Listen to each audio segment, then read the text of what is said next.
कलकत्ता में 1 तारीख को गया तो 2 से इसको शुरू किया और 80% ये हो गया है।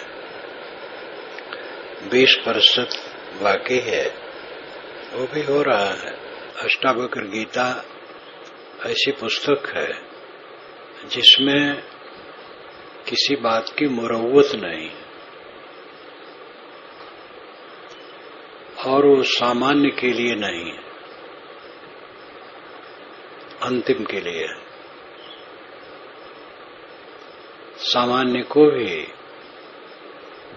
उसका लेखक ये चाहता है कि वह बिल्कुल ऊपर उठ जाए। साधक काचर न हो, कायर न हो, वीर हो। क्या इस संसार में दुख मानना? जो संसार सदा के लिए छूट जाने वाला है, उसमें रह करके दुख किस चीज की? किस चीज का दुख? जितने परिचित लोग हमें मिले हैं सब अपरिचित थे, किसी से परिचय नहीं था। पहले मां से परिचय हुआ, फिर परिचय बढ़ता चला गया और उनमें से बहुत परिचय खोता चला गया।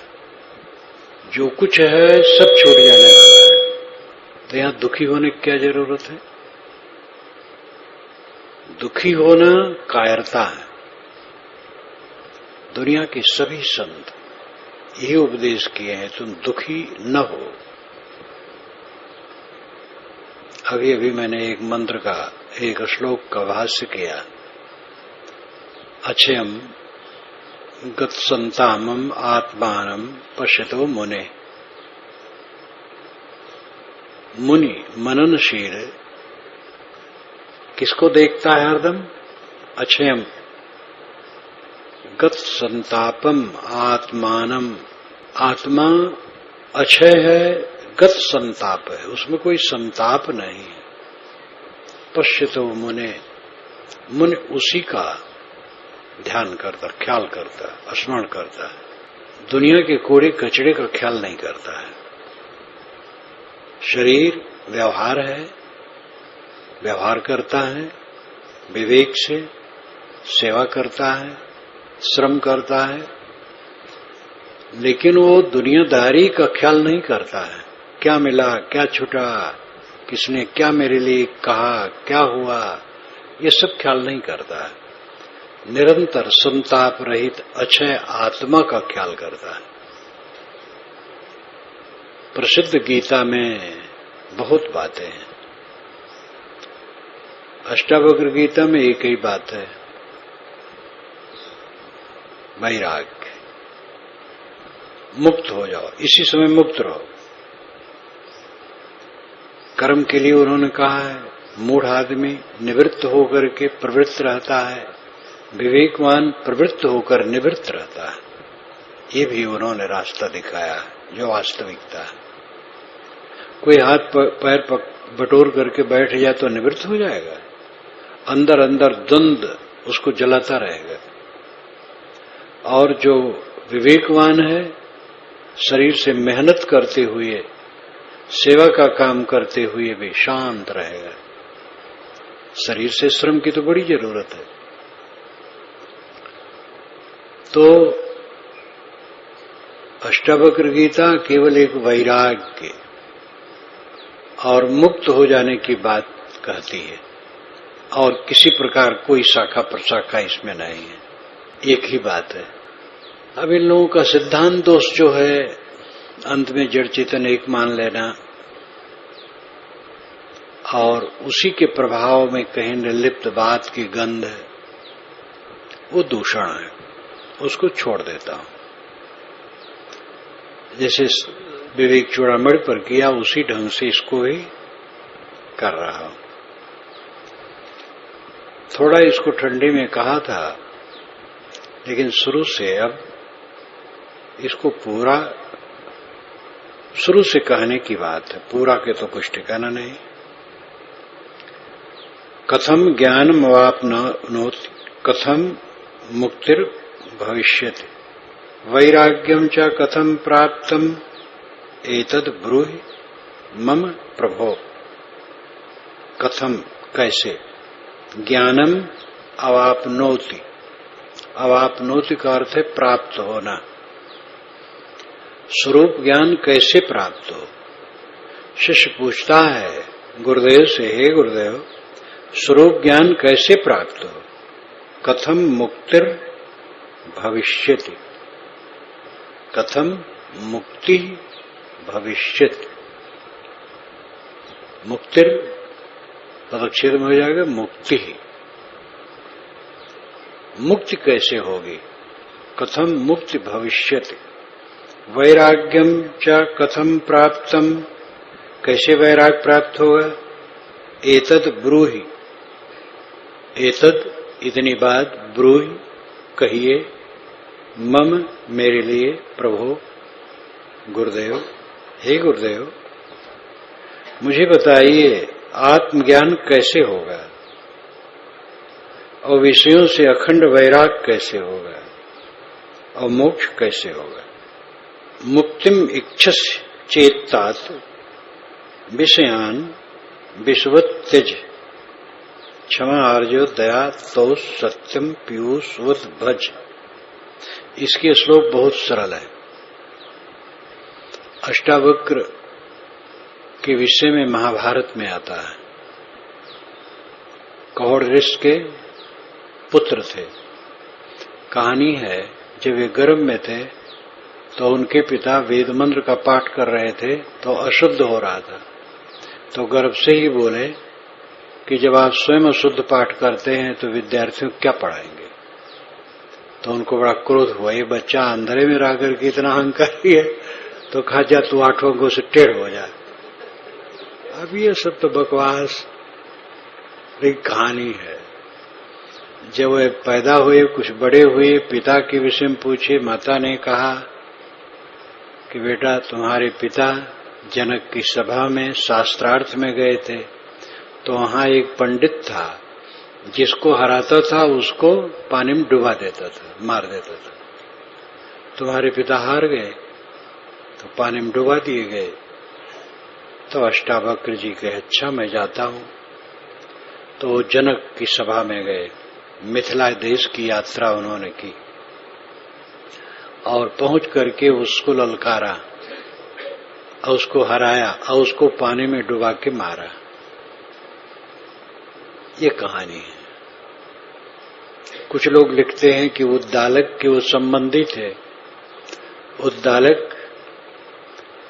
पांचाल क्षेत्र के निवासी थे, कुरपांचाल दिल्ली क्षेत्र, और बहुत बड़े ऋषि थे। उनके पुत्र श्वेतकेत थे।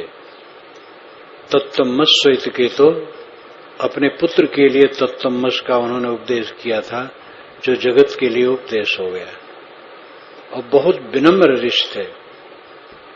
जहां से ज्ञान की जरूरत होती थी वहीं पहुंच जाते थे वे, शिष्य बन करके समझने के लिए।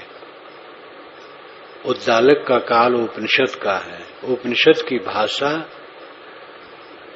जटिल है, ये भाषा बहुत सरल है। ये शंकराचार्य के बाद की भाषा है।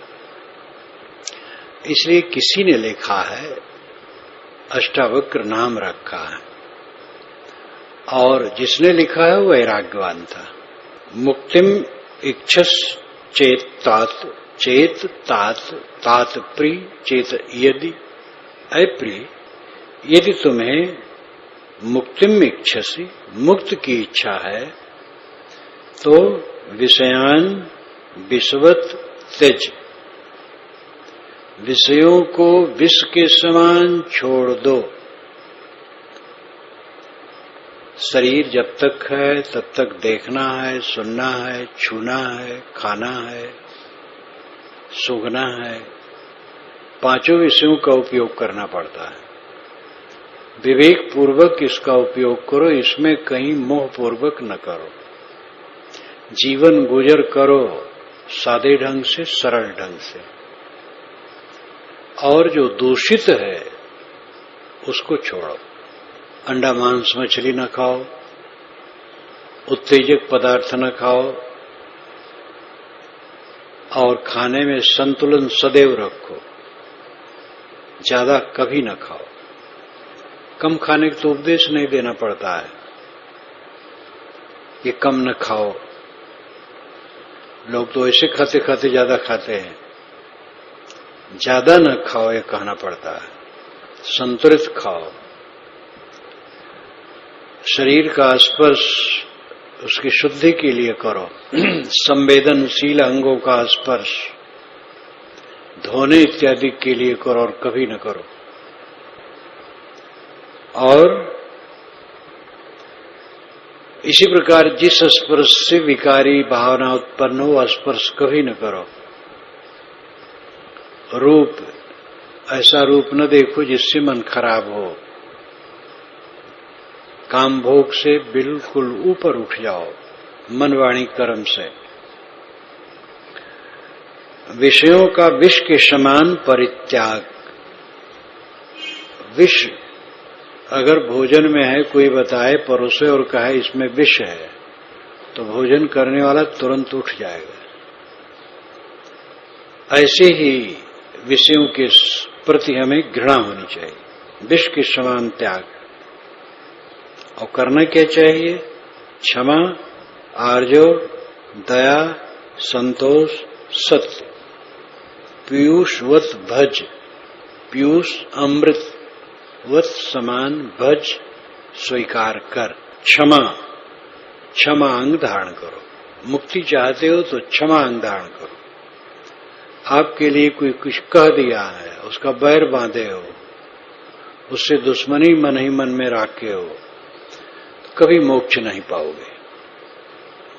तथागत ने धम्मपदम की शुरुआत में ही ये कहा है, जिसको कुछ दिन पूर्व सब सुने होंगे, पढ़े तो है ही हैं, कि उसने हमें मारा, उसने हमें गाली दी, उसने हमारा नुकसान किया। ये भाव रख करके जो मन में जीता है, उसका बैर कभी शांत नहीं होता है। और वैर नहीं शांत होगा तो मोक्ष कैसे होगा?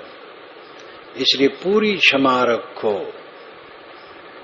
दूसरी बात, आर्जो, सरल रहो, अहंकारी न रहो। किस चीज का अहंकार है?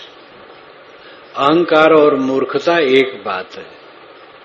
जो अपनी चीज नहीं उसी का अहंकार है। आत्मा का अहंकार नहीं होता है, क्योंकि आत्मा निर्विशेष है, न उसके रूप है न रंग है। ये जो मन बुद्धि जनित ज्ञान वृद्धि है, ये भी संबंध में है, शुद्ध आत्मा में नहीं है। वो ज्ञान मात्र है अवश्य, लेकिन ज्ञान की जो वृद्धि है, ज्ञान का जो बोझा है कि हम इतना जानते हैं, ये मन बुद्धि आधारित है। शुद्ध जो मेरा अस्तित्व हो निर्विशेष है, उसमें कोई विशेषण नहीं है, इसलिए उसका अहंकार संभव नहीं है। अहंकार विशेषण युक्त शरीर के नाम रूप गुणकर्म स्वभाव का है और रहने वाला नहीं। देह रहते रहते बुढ़ापा आने पर बुद्धि कमजोर हो जाती है, विस्मृत होने लगती है, और फिर बोलना चालना सब ढीला हो जाता है, सब कुछ। और बहुत कमाने वाला बुढ़ापा में एक तरफ बैठा रहता है, घर में वो 2 नंबर का ही नहीं, बहुत किनारे हो जाता है, लड़के बच्चों का वर्चस्व हो जाता है। किस चीज का अहंकार है? कोमलता का बर्ताव रखो, बोलने में कोमल, बैठने उठने में कोमल, आदर करो दूसरे का, कहीं अकड़बाजी न हो।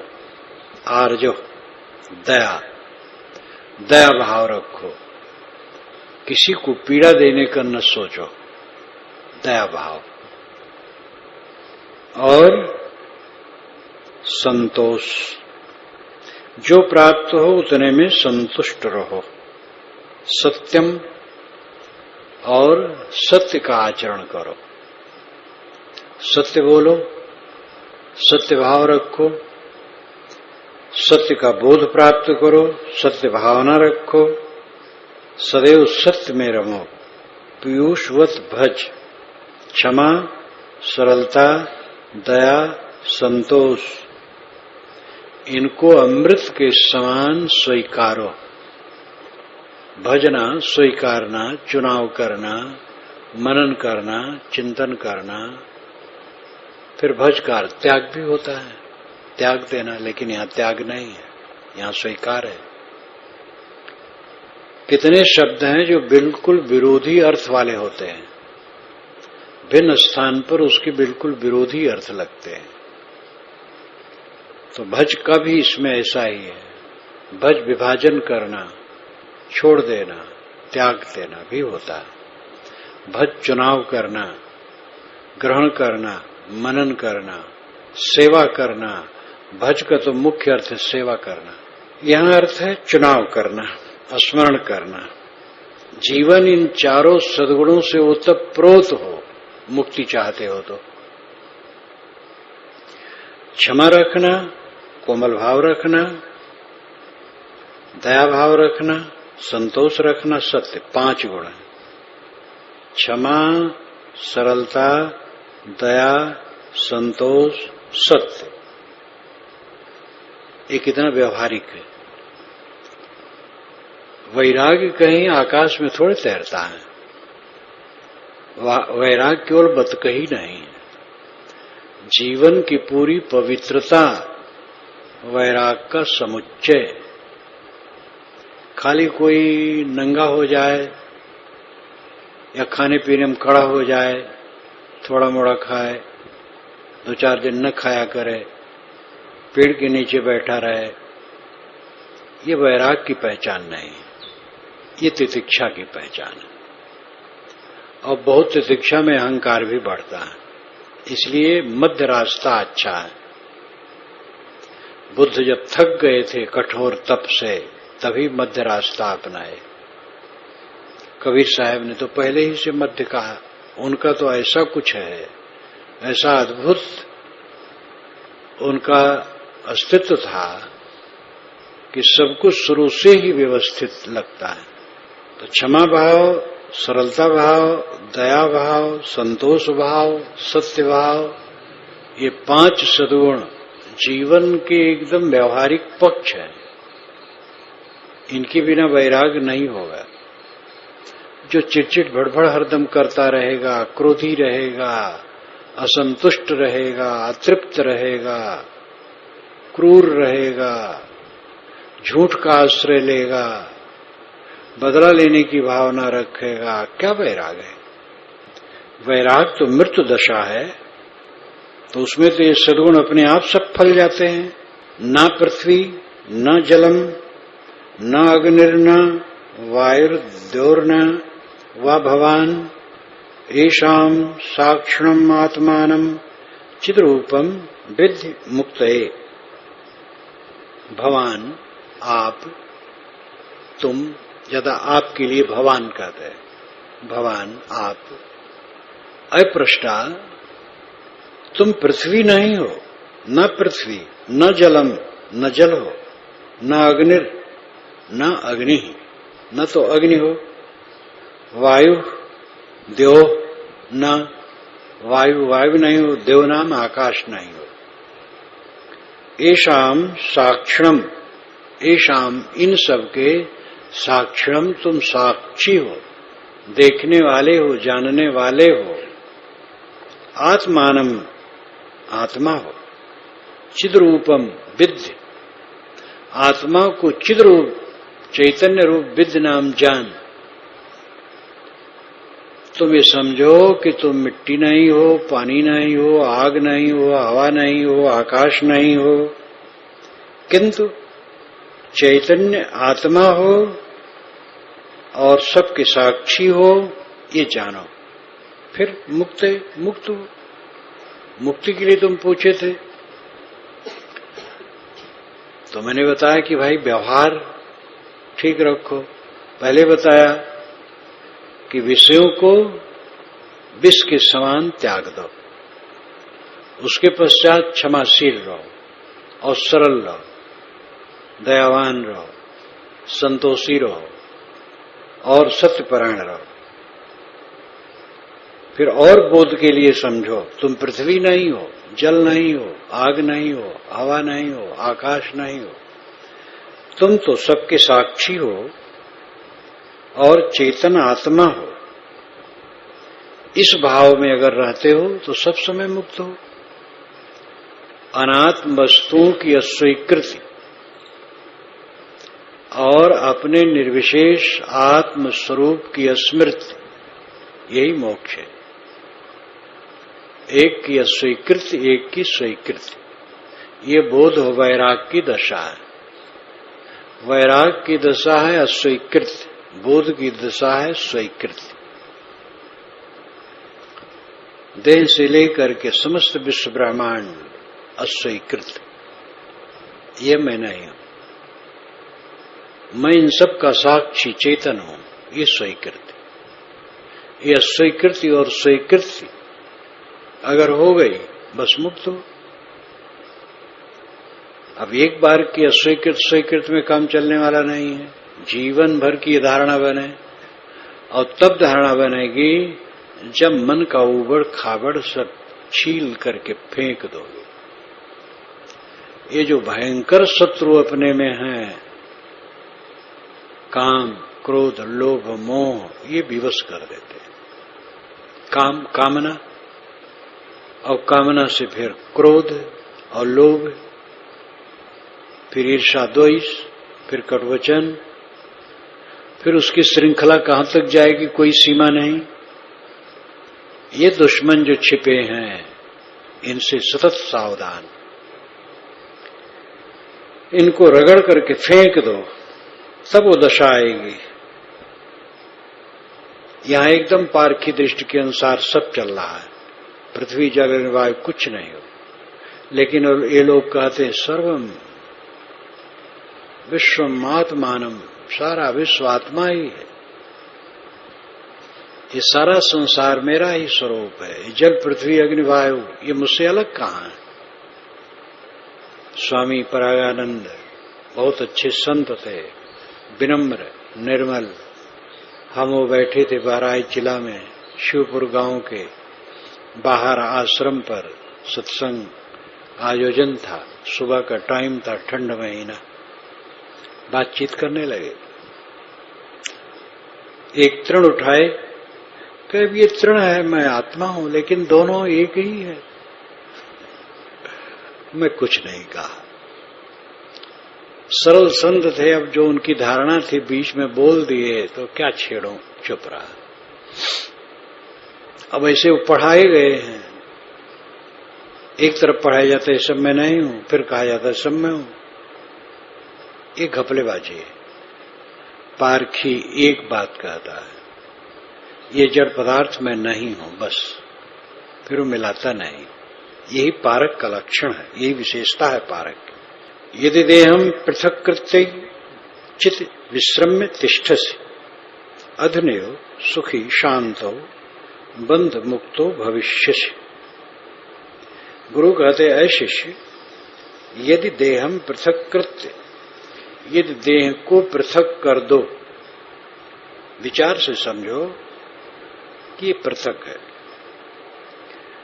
चित विश्रम्य तिष्ठति, अपने मन को विश्राम में कर दो, तिष्ठस स्थित, विश्राम में स्थित कर दो। देह को अलग कर दो और अपने चित्त में विश्राम, अपने चित्त को विश्राम दे दो। अधुनेव सुखी शांतो, अधुना एव, अधुना नाम अभी, एव नाम ही पक्का, अभी सुखी शांतो, सुखी शांत, सुखी हो, शांत हो, बंध मुक्तो भविष्यसि, और बंधनों से मुक्त हो या मुक्त हो जाओगे। अभी मुक्त हो। देह को अलग समझो और अपने स्वरूप में विश्राम पाओ, अपने आप में स्थित हो जाओ। अधुनेव सुखी शांत हो, अभी सुखी शांत हो जाओ। साधक को चाहिए कि भूले न कभी, सावधानी ही साधना है, निरंतर जागरूक। इसलिए प्रपंच की वार्ता न करे और ऐसा साहित्य न पढ़े जिससे प्रपंची भावना मन में आवे। ऐसी चर्चा न करे, ऐसी संगत न करे। वैराग्यवान साधकों की संगत करे और वैराग, बोध, भक्ति संबलित विषयों को पढ़े और अपने चित्त को निरंतर घेर करके निवृत्त की तरफ रखे। तब धीरे धीरे धारा बनती है। अनाद काल से कूड़ा कचरा भरा है और उसी में हमारा अहंकार है और वो हमें जलाता है। और जलते जलते आजकल में देह छूट जाएगी, फिर आगे जलना है। इस वास्तविकता को समझे और जागरूक रहे, असावधान न हो, कहीं ढीला न हो। किसी सेवा के कार्य में रहो, स्वरूप भाव में रहो। तन से काम, मन से राम, कहें कबीर सरे दो काम। कहीं भी उठते बैठते चलते फिरते सब समय उठत बैठत कबो न छूटे ऐसी तारी लागी। ये बात इसमें भी खूब आई। सुखम सेते सुखम तिष्ठस सुखम वक्ति। सुख से सोता है, सुखम भुक्तम, सुख से खाता है, सुख से सोता है, सुख से बैठता है, सुख से बोलता है, सारा काम सुख से करता है। मन में अहंकार नहीं तो सुख से करोगे, मन में अहंकार है तो दुखी रहोगे। अहंकार बहुत प्यारा है। तनिक पर मन के प्रतिकूल कोई कह दे तो सांप की तरह मन फनफना जाए। ये हमारा अहंकार, ये अहंकार हमें जलाता है। अहंकार से रहित होकर के साधक सब समय सुख से रहता है। तो यदि देहम पृथक करते ऐ शिष्य, अगर तुम सब समय देह को अलग समझते हो जो कि है वैसे और अचानक जाने वाली है, चित्त विश्रम में तिष्ठसी, चित्त विश्राम पा गया, यह अपने स्वरूप में स्थिति हो गई, अधन्यो सुखी शांत हो।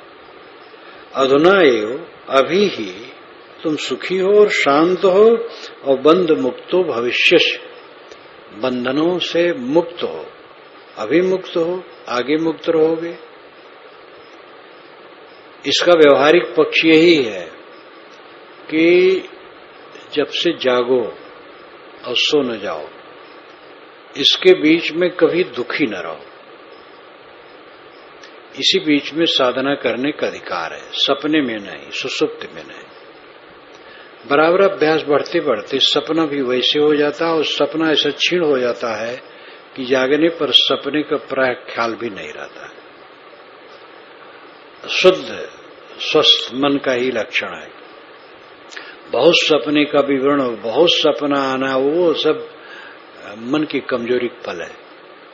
सपना क्षीण हो जाना और जागने पर सपने का प्राय ख्याल न होना, कुछ का ख्याल होना और फिर बोध के अनुसार ही उसका ढल जाना, ये अपने आप हो जाता। सपने की चिंता न करो। सपने में अगर विपरीत भी आए तो उसकी चिंता न करो, ख्याल न करो, साधना में जोर दो। और सुसुप्ति तो गाड़ी नींद है, उसकी परवाह नहीं, वहां तो कुछ होश ही नहीं। पूरी जागृति, दुखी न रहो, ये मनुष्य की विशेषता है। कहोगे दुखी कैसे न रहे, कोई हमें कुछ कह दिया, तुम्हारा अहंकार है। कह दिया तुम दुखी हो, तुम्हारी मूर्खता है। साधक और साधक कैसे बने हो? दुखी होना है तो साधक क्या हो? जो साधक है वो दुखी नहीं होता है। दुखी न होना अपनी विजय है। दुखी न होना जीवन है। दुखी न होना मनुष्यता है। दुखी न होना साधक होना है। किसी समय दुखी न रहो, और ये हमारे बस में है। सदैव मन में संतोष, धीरज, क्षमा, सत्य, दया, ये सब भाव रहेगा, कभी हम दुखी नहीं रहेंगे।